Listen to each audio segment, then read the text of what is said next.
All right, so now let's talk about statistics. Whenever you do a research study, you have to collect data.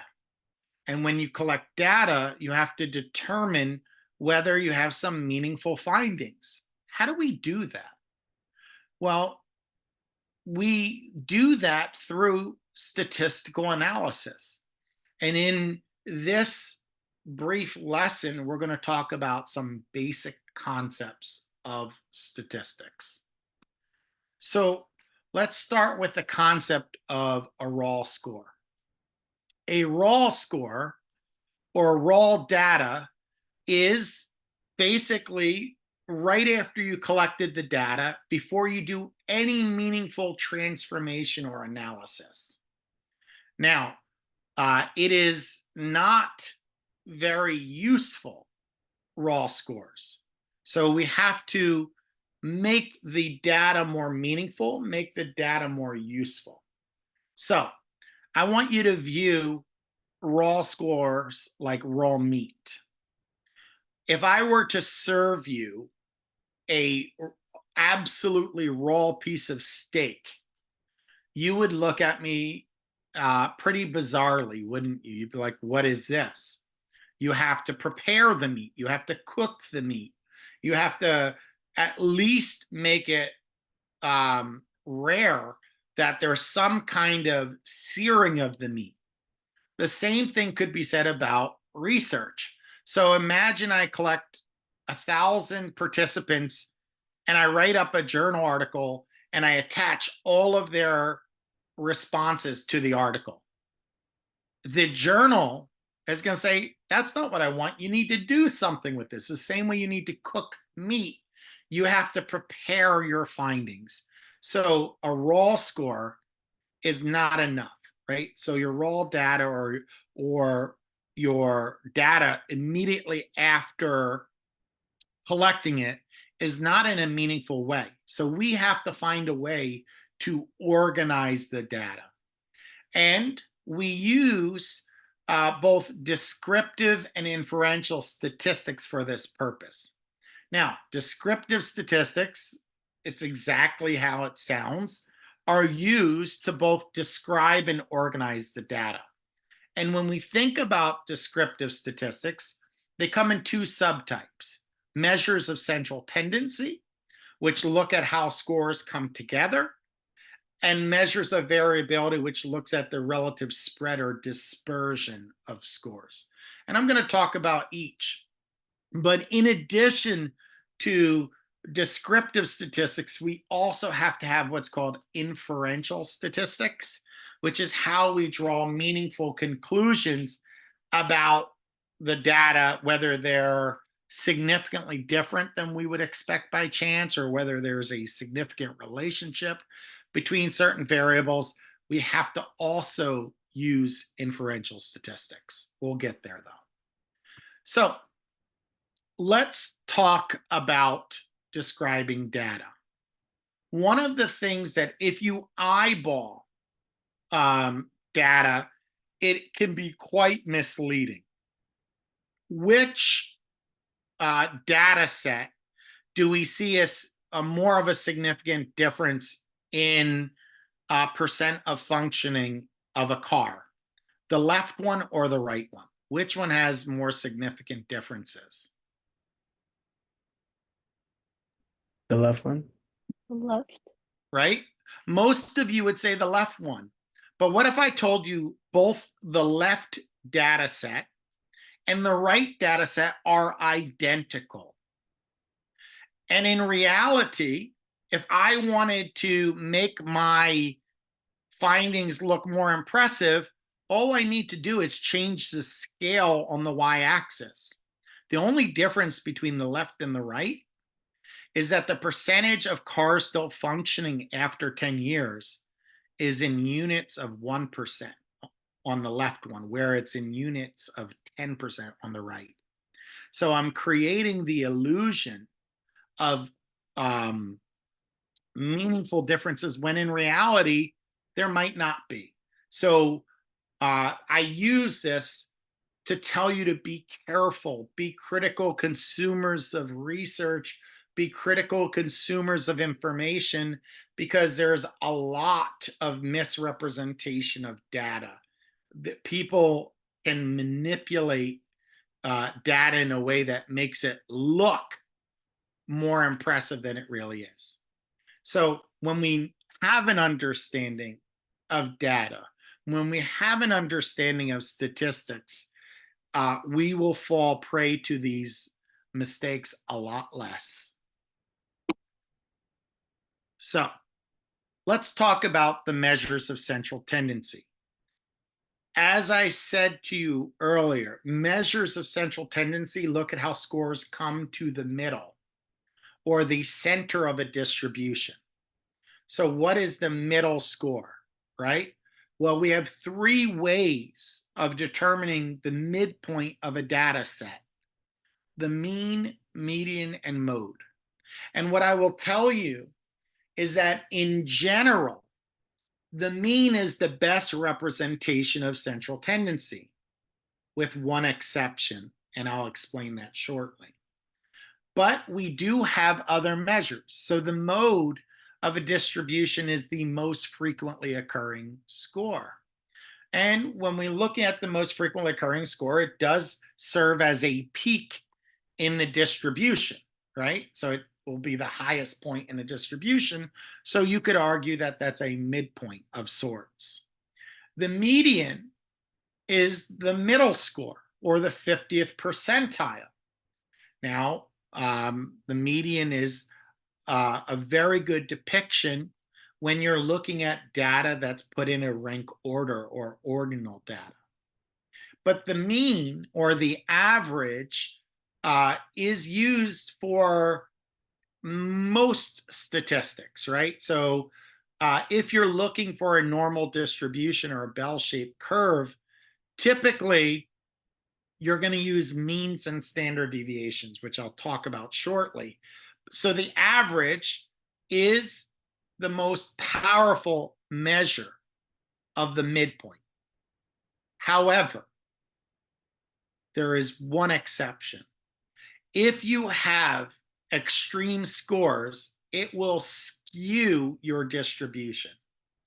And the average is no longer a meaningful representation of the data. So when you have extreme scores, you want to revert to the median as the next best thing, because the median is not influenced by extreme scores. It's that middle number. So if you have an extreme score, it still counts as one person, right? It's not going to move the data set too far. Now, in an ideal sense, if you have a normal distribution, your mean, median, and mode should be equal. If you have significant differences between your mean, median, mode, or even your median and your mean, we believe that as being skewed distribution. Sometimes it's significant skew, sometimes it's not. But to give you a sense, if I were to ask you what the average income for a family is in thousands of dollars, the mean is about $70,000. Now, the problem with using the mean when it comes to money is that we have those few people who have extremely large salaries or make a lot of money, right? There was a protest some years ago called Occupy Wall Street. And there was a protest against the 1% of people who hold disproportionate wealth. Well, if we were to use the average or the mean, those people like Bill Gates, Elon Musk, Michael Jordan, Oprah Winfrey, and so forth, would bring the average income in America up to a rate that's not even realistic. So if I were to ask you, hey, do you make 70 grand salary or not? Many of you would probably say, no, you make much less. And you might say, well, why is that important? Because if we want to know how the typical person is living in the United States, the median is a much better representation. So the median is the midpoint. And if we were to look at it, it's about 30,000, or now it's gone up a little bit. It's now roughly about $40,000. But still, it's not that $70,000 that was depicted by an average, right? If I were to ask you, those of you working full time, do you make $30,000?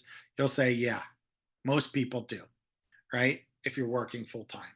So the median is a much better representation because look at this. This one person making $710,000 on the far right is bringing the average all the way up. Now, the reality is there are three people sitting above that 70,000. But how many people are 70,000 or less? So let's see, 1, 2, 3, 4, 5, 6, 7, 8, 9, 10, 11, 12, 13, 14, 15, 16, 17, 18, 19, 20, 21, 22, 23, 24, 25, and then that person in the middle, 26. So there are 26 people that are making $70,000 or less, and those three people making 90,000, 475,000, 710,000 bring the whole average up. So you could see how some extremely large scores can skew a distribution. Now, that's measures of central tendency. The goal is to avoid skew. If you have a normal distribution, you don't have significant skew. If you have skew, then you have to do a correction for it. There are ways to deal with non-normative samples. So measures of central tendency look at how scores come together, come to a midpoint. Measures of variability look at how scores spread apart. I said to you that the mode is the weakest measure of central tendency. And I'm going to say to you that the range is the weakest measure of variability. And how do we calculate the range? Well, the range is basically the difference between the highest and the lowest score. So if you're looking for a formula, you might say highest minus the lowest, right? Or you might say highest minus the lowest plus one, because it's possible that you're missing one endpoint. So some formulas say plus one. But basically, conceptually, it's the difference between the highest and lowest score. A much better representation is standard deviation. Now, you'll notice that variance is not defined on the slide. And that's intentional because most of the time, variance is used as a step towards standard deviation. So listen to how I define variance, and then listen to how I define standard deviation, and then I'll give you an example of what it all means. Variance is the average variability in a data set in squared deviation units. Now, what in the world is squared deviation units? Well, the reality is we have to square deviation units because if I take an individual score and subtract it from the average and add it up, it's always going to equal zero. So to get rid of the zero, we have to square the value. But variance, we don't care about squared deviation units. We care about real deviation. So standard deviation is the average variability in a data set in actual units of measure. So now we're going back to that which we were actually looking at. So let's imagine, here's the example. Let's imagine you are going to have your child assessed for their intelligence. Now, you pay a psychologist several $100s, let's say $300-400 for a psychological evaluation, and they come back with the following jargon. Your child scored 144 square deviation units above the mean. Now, you paid for an IQ test. Does that mean anything to you? Probably not. You probably, as a consumer, are just like, that's great. Now tell me what my kid's IQ is. Well, in order to get standard deviation, you have to take the square root of the variance. Now, listen to what I said. This child has 144 square deviation units above the mean. So what's the square root of 144? Anyone? Quick math. 12. 12. 12. Good job. So the square root of 144 is 12. So now we know if we bring it back to standard deviation units, because the standard deviation is the square root of the variance, this kid has 12 IQ points above the mean. You see the difference? Now we're talking back at IQ points. Now, if you don't know the mean, that's not helpful. But if I were to tell you that the mean is 100 and this kid scored 12 IQ points above average, what is their IQ? 112. 112, right? So, and as a parent, that's all you care. Just tell me what my kid's IQ is. But mathematically, in order to get there, we had to calculate variance and then take the square root of the variance to get standard deviation. And now we're talking about IQ points again. Square deviation units make little sense, right? It's just a step in a mathematical formula, typically. So that's why I left it undefined on the slide, because really we care about standard deviation. Okay. I keep using this term normal distribution or normal curve. Well, when we talk about a normal distribution, we're talking about what's called a bell-shaped curve. And in a bell-shaped curve, you have a large chunk of scores in the middle. And as you go further towards the ends of the distribution, it becomes less and less frequent. So if you were to look at this, this graphic, I said the average IQ is 100. The standard deviation for IQ is 15. So if I were to say one standard deviation plus or minus, we would say 68% of people, roughly, score between an IQ of 85 and 115. Again, there are two tails on the distribution, right? So we do 100 minus 15 to get the 85. We do 100 plus 15 to get the 115. So the vast majority, 68% of people are going to be clustered right in the middle. Now, two standard deviations, we have roughly 95% or a little over 95% of people score. So, well, what is two standard deviations above the mean? Well, 100 plus 15 is 130. What's 100 minus two standard deviations? Well, 100 minus 15 is 70. Now, that is a critical threshold, because anything outside of two standard deviations from the mean is considered significantly atypical.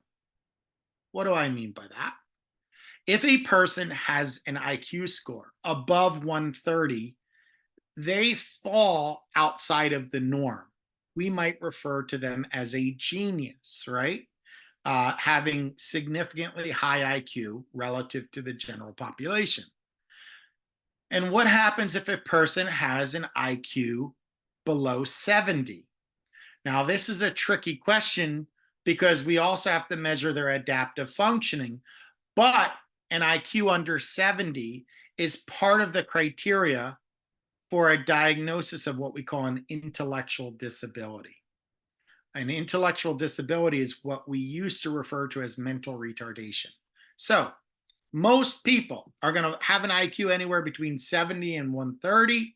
That's the norm.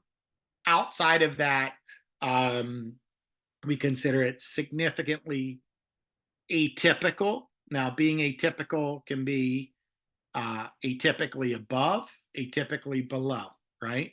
So we talked about the genius and we talked about a person with an intellectual disability. Is that clear? So you're noticing how a bell-shaped curve works, right?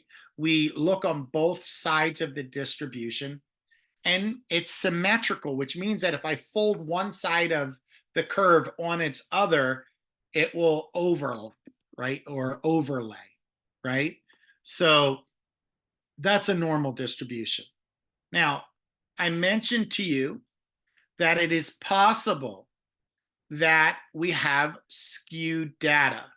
Now, skew occurs when you have an extreme score relative to the general data set. Remember the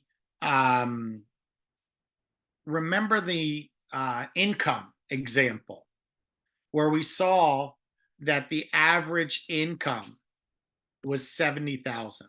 We saw the median income was about 30,000. Why was the mean higher than the median, right? In a normal distribution, the mean and the median should be the same. But it was those few extremely large scores that pulled the average up. So we use the term positively skewed when the average is pulled higher than the median. Negatively skewed is when the average is pulled down relative to the median. What does that look like? Let's say I give you your first exam, and most of the class gets 80s and 90s on the exam, which is A's and B's. What happens if we have one or two people who get an F? Doesn't that pull the class average down?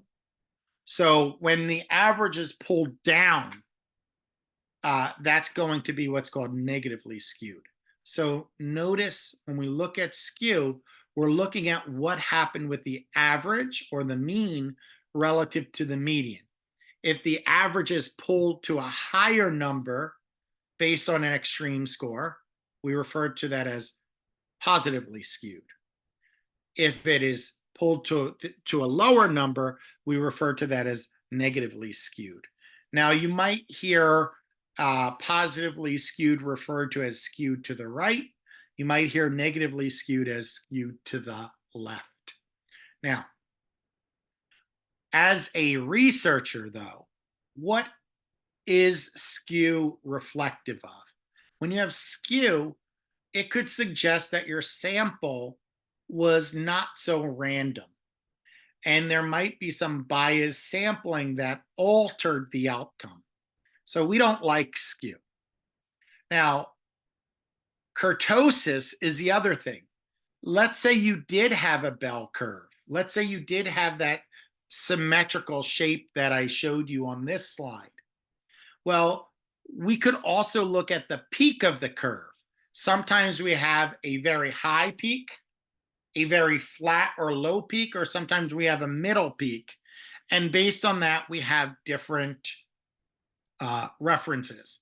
So the goal, as you saw on the previous slide, is what's called a normal distribution, which is mesocurtic.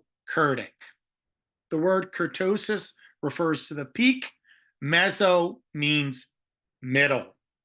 Similar to mesoderm refers to the middle layer of skin, or mesencephalon is the midbrain, right? So meso means mid.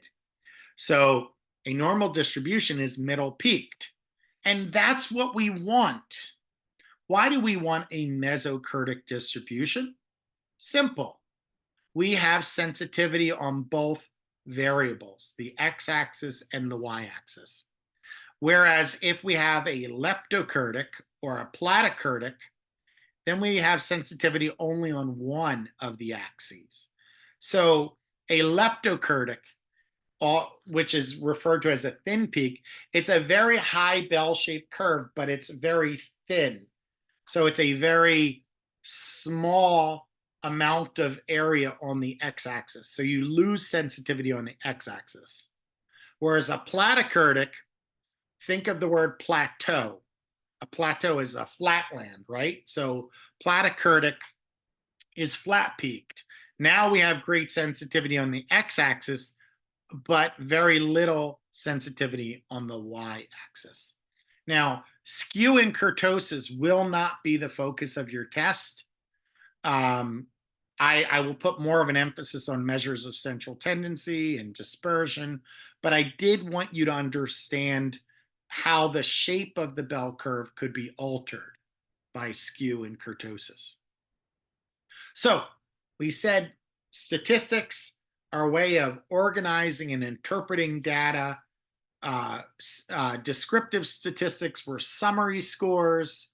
Inferential statistics are how we draw meaningful conclusions about the population from a sample.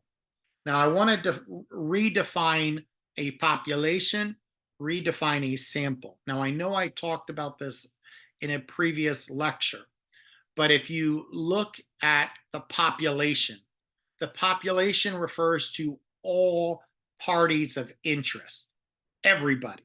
So if I were doing polling in the United States, it would be all inhabitants of the United States, right? That would be the population.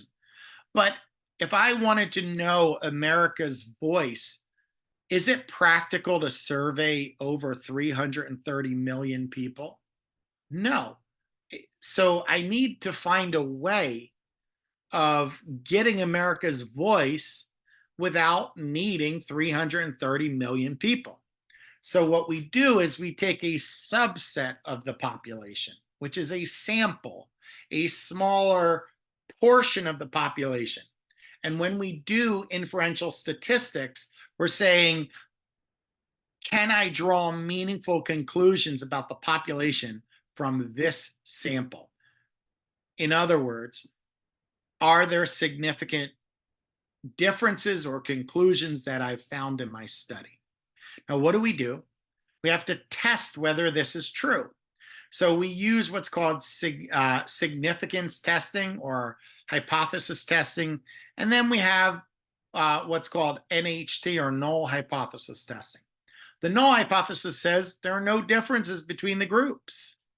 The research hypothesis or the alternative hypothesis says, no, there are significant differences. And as a scientist, we are hoping to find significant differences between the groups. Now, we have to have a threshold of how much error are we going to allow in our data set. Generally speaking, we allow about 5%. Now, we could be more stringent and only allow 1% or 1/10 of 1%, but the standard of science is what's called an alpha level or a significance level of 5% or less. That means if the likelihood of getting this finding by chance is 5% or fewer, then we have a significant finding. Okay, so I talked to you about the margin of error. Now, you'll notice that we're talking about psychology and we're referring to these margins of error. We're referring to statistics.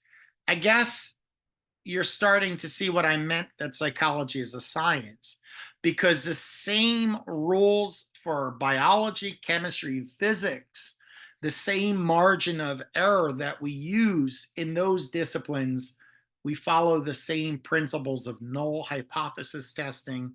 We follow the same margin of error or alpha levels as all other sciences. Now, there are times where a 5% error is not ideal. So if you are doing a drug study If 5% of your sample had an adverse reaction to your drug, that's not good.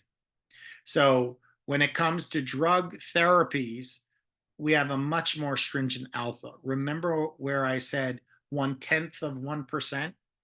If fewer than 1 in 1,000 people are harmed by this drug, we assume that it's not the drug, right? So especially when we have a sample of about 1,000 to begin with. So if fewer than 1,000 in the sample were affected, that means nobody was affected in the sample.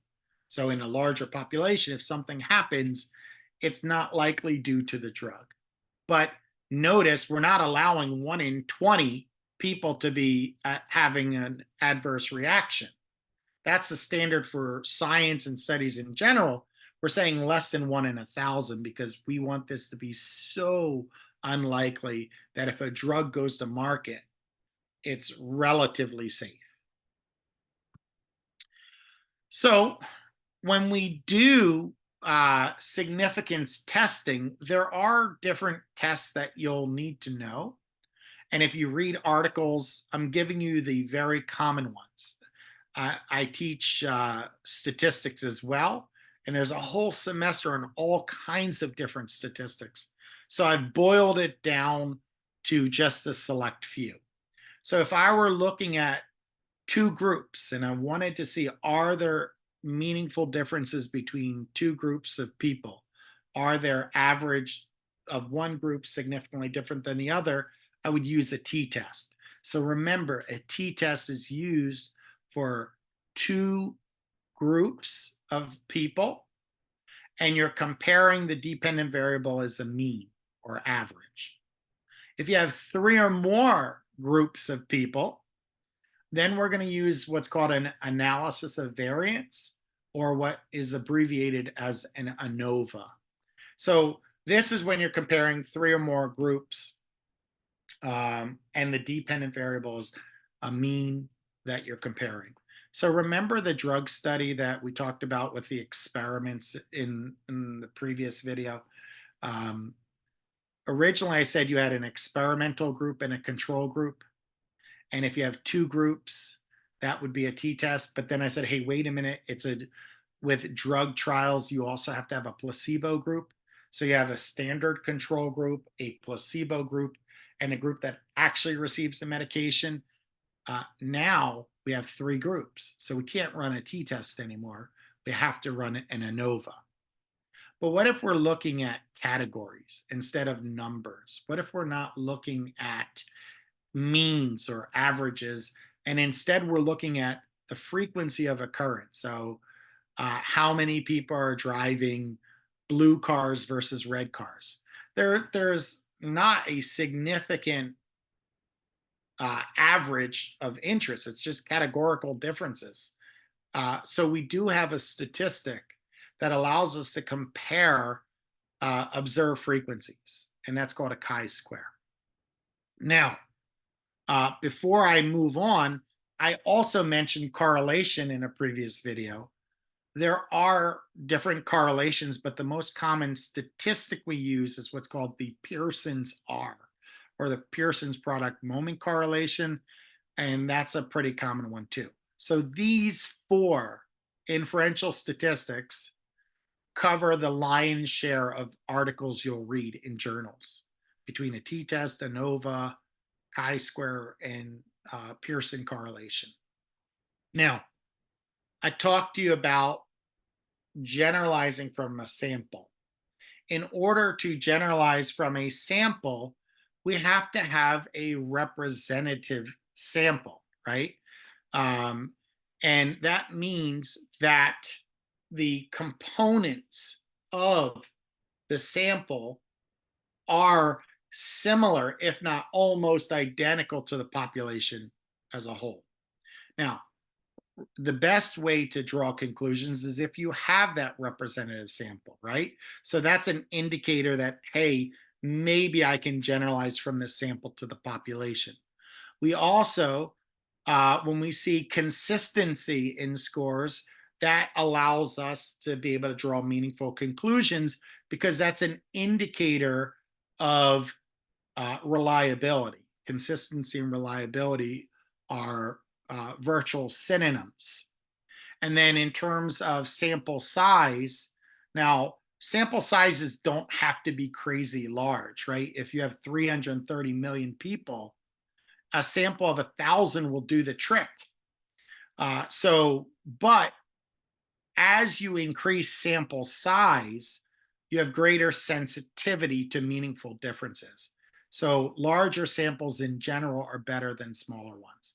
So these factors allow us to generalize from a sample. Now, we talked about psychological testing. We have to make sure that if we do provide a psychological assessment, we're comparing this individual's score relative to the normal population. So every test is going to have what's called normative data. So the normative data is that bell-shaped curve, how well this person performs along this normal curve, right? We also have reliability, which I said is a virtual synonym for consistency. But keep in mind, reliability and validity are not the same thing. Validity refers to accuracy. And I'll show you how reliability and validity are different. Let's say you had a clock and the battery ran out and it's no longer moving. Is that clock telling a consistent time? The answer is yes, right? Every minute is still the same because it didn't change because the battery's not working. It's consistent, but is that the actual time?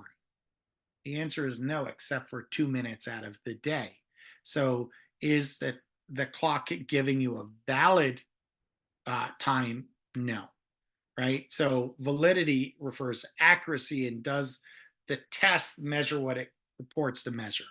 I'll give you another example. Before there were digital scales, we had those bathroom scales that you had to wind up and make sure it was zeroed or calibrated to zero. Let's imagine you didn't calibrate the scale. And for whatever reason, the spring was off by 10 pounds. Is the scale going to provide consistent measures? Yeah, it's going to provide a consistent weight that's off by 10 pounds. But is it providing the actual weight or an accurate measure? The answer is no. So you could see it's possible for a measure to be reliable but not valid. So that is as far as I think we're going to be able to get today. So I'm going to stop the recording here.